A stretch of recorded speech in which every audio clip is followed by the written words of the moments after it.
because it should be a balancing act. It should be, okay, well, we want this functionality, but it shouldn't be at the expense of these elements in particular. And it's, it's not just like the technical SEO or sort of the on-page signals.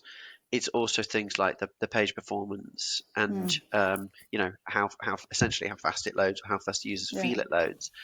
And I know there was a sort of a load of noise about Core Web Vitals a few years ago, which to some extent has died down. But it's only really when you see particularly bad sites that you realise sort of kind of, I suppose, why Google made such a big deal about it. Like if you ever go on these local news sites, they are just awful to.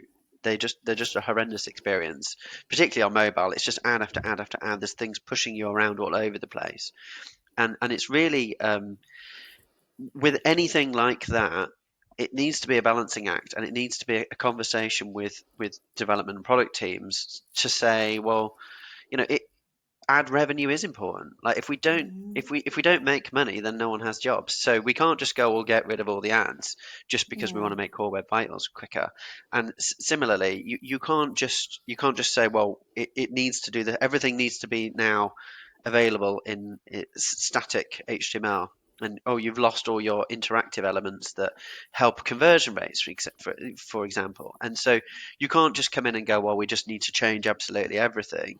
And like you say, it's much more difficult to sort of unpick things after it's been built than being involved from the beginning and having the considerations at the start and having those conversations at the start. Yeah, exactly. And kind of working together with the developer. Yeah, I'm not a developer, so I'm expecting my developer, I'm learning from my developer, I'm looking at what the company wants, what and what is good for SEO. And then I'm working with the developer to find some kind of like balancing act and something in compromise. between, Yeah. a compromise.